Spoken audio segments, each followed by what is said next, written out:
Hi guys, Mahesh friends. ఆంధ్రప్రదేశ్లో ఉన్న DSC SGT అభ్యర్థులందరికీ చాలా మంచి వార్త అనేది రావడం జరిగింది. ఫ్రెండ్స్, మనకు డిఎస్సి తాలూకా అఫీషియల్ వెబ్సైట్లో ఎస్జిటికి సంబంధించిన రెస్పాన్స్ షీట్స్ కూడా అందుబాటులోకి అయితే మనకు రావడం జరిగింది కాసేపటి క్రితమే. ఓకే, సో ఈ యొక్క వీడియో అప్లోడ్ చేస్తున్న సమయానికి పరిశీలన చేస్తే మనకు 18వ తారీఖున మార్నింగ్ సెషన్లో ఎవరైతే అభ్యర్థులు ఈ యొక్క డిఎస్సి ఎస్జిటి ఎగ్జామ్ అయితే రాశారో వారి యొక్క రెస్పాన్స్ షీట్స్ అనేది అందుబాటులోకి అయితే రావడం జరిగింది. మీరు ఇంపార్టెంట్ లింక్స్ దగ్గర డౌన్లోడ్ రెస్పాన్స్ షీట్ అనే ఆప్షన్ అనేది క్లిక్ చేయండి. ఓకే, సో ఇక్కడ మీరు క్లిక్ చేసినట్లయితే మనకు ఈ విధంగా రావడం అయితే జరుగుతుంది కదా. ఇక్కడ మీ యొక్క హాల్ టికెట్ని, డేట్ ఆఫ్ బర్త్ని ఎంటర్ చేసి డౌన్లోడ్ ఆన్సర్ రెస్పాన్స్ షీట్ అనేది క్లిక్ చేయండి. అప్పుడు మీ యొక్క రెస్పాన్స్ షీట్ ఏదైతే ఉందో అది డౌన్లోడ్ అవుతుంది అనమాట. ఇక్కడ మీరు పైన చూడండి, download response sheets exam date అని చెప్పి డేట్స్ అయితే వస్తున్నాయి కదా.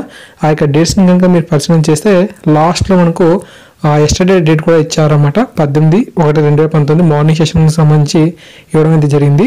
సో నాకైతే ఎవరు క్యాండిడేట్స్ కూడా అవైలబుల్గా లేరు కాబట్టి ఎవరిది కూడా ఇక్కడ హాల్ టికెట్ నెంబర్ని, డేట్ ఆఫ్ బర్త్ని అయితే ఎంటర్ చేయట్లేదు. సో కాకపోతే మీరు మాత్రం చూసుకోవచ్చు. ఇక్కడ చూడండి, 18/1/2019 మార్నింగ్ సెషన్ అని చెప్పి మనకు ఆల్రెడీ ఇవ్వడం అయితే జరిగింది. ఇక్కడ మీరు హాల్ టికెట్ నెంబర్ని, డేట్ ఆఫ్ బర్త్ని ఎంటర్ చేసి డౌన్లోడ్ ఆన్సర్ రెస్పాన్స్ షీట్ అనేది క్లిక్ చేసినట్లయితే మీ యొక్క ఎస్జిటికి సంబంధించి రెస్పాన్స్ షీట్ అనేది డౌన్లోడ్ అవుతుంది. మార్క్స్ కూడా అక్కడే మనకు కనిపించడం అయితే జరుగుతుంది. ఒకసారి చెకింగ్ అనేది చేసుకోండి. Okay, so thanks for watching this video. తప్పకుండా మరిన్ని అప్డేట్స్ కోసం మన ఛానల్ సబ్స్క్రైబ్ చేసుకోండి, వీడియోని లైక్ చేయండి, 10 మందికి షేర్ చేయండి. Thank you.